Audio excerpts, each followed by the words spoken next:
जय हिंद। इस वीडियो में हम ट्रांसफार्मर के बारे में A to Z समझेंगे कि ये ऊपर वाला एक्सपेंशन टैंक क्या होता है, ये मेन टैंक क्या होते हैं, ये रेडिएटर क्या होते हैं, सब बुशिंग क्या होती है, अंदर का कोर नरम लोहा का होना चाहिए या सिलिकॉन स्टील का होना चाहिए, वाइंडिंग डबल होनी चाहिए या सिंगल होनी चाहिए, ईडी करंट क्या होती है, इसमें लोहा हानि, उष्मा हानि, कॉपर हानि यानी लॉसेज ऑफ ट्रांसफार्मर, इस सब के बारे में हम लोग इस वीडियो में कंप्लीट समझेंगे।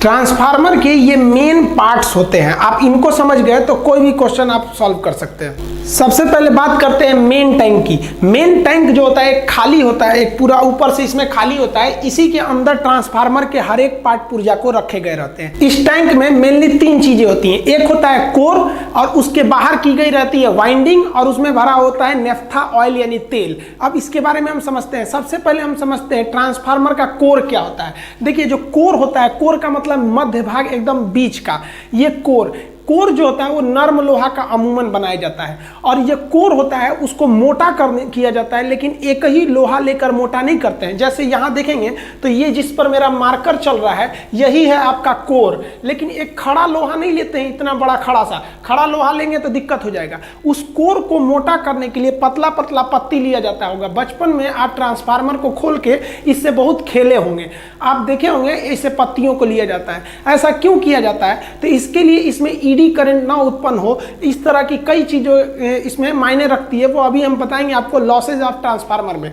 तो ऐसे ऐसे ब्लेड को जोड़ के आपस में आप देखे होंगे एक मोटा सा कोर तैयार कर लिया जाता है। अब ट्रांसफार्मर में अगर जहां कहीं भी खाली जगह होगा वहां एक एक्स्ट्रा करंट उत्पन्न हो जाता है, उसे हम कहते हैं ईडी करंट। उस ईडी करंट को बचने के लिए, इसमें खाली जगह न देने के लिए इसके ऊपर वार्निश का लेप लगा दिया जाता है। आप देखेंगे एक लेप लगा दिया जाता है, वह लेप इस पर उत्पन्न होने वाली एक्स्ट्रा करंट यानी ईडी करंट को कम करता है और इसी लेप को लगाकर इसे आपस में जोड़ के इस कोर को मोटा कर लिया जाता है और इस प्रकार इस कोर को मोटा कर लिया गया। अब ये कोर एक बड़ा सा शकल ले लिया, लेकिन वो कई सारे पत्ती यानी ब्लेडों से मिलकर बना हुआ है, तो ये हो गया आपका कोर। अब इस कोर के ऊपर कॉपर यानी तांबे के तार से वाइंडिंग की जाएगी। वाइंडिंग मतलब उसमें लपेटा जाएगा और ये वाइंडिंग दो परत की होती है। अब दो परत की वाइंडिंग देखिएगा ध्यान से, ये बाहर वाली वाइंडिंग हो गई, एक अंदर वाली वाइंडिंग हो गई, यानी दो परत लगा रहता है। उस दो परत के बीच में आपका देखेंगे एक इंसुलेटर का लेप लगाया जाता है, कागज टाइप का होता है, उससे लगा दिया जाता है। वो जो होता है वो प्राइमरी वाइंडिंग यानी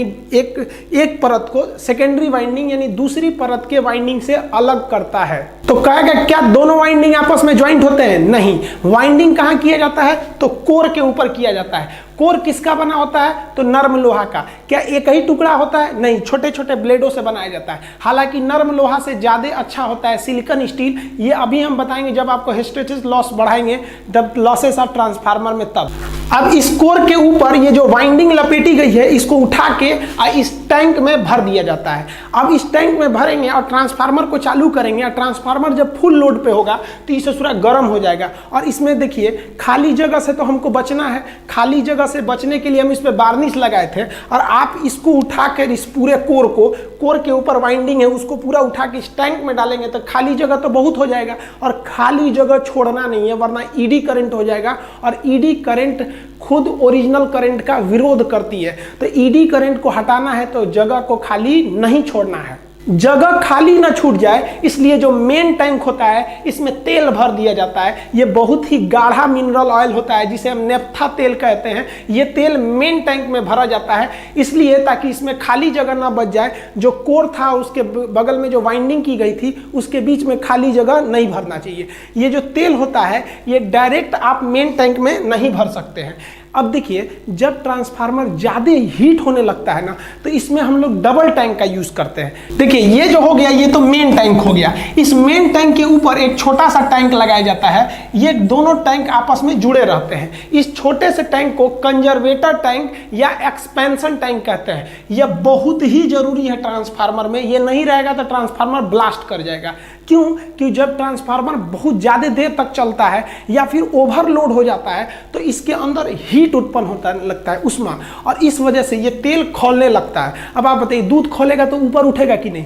अब आप बताइए ये मेन टैंक जो है इस मेन टैंक को तो लोहे से वेल्डिंग करके पूरा बंद कर दिया गया है और खौल के ऊपर उठेगा तो फाड़ देगा, मेन टैंक को ब्लास्ट कर जाएगा ट्रांसफार्मर पूरा।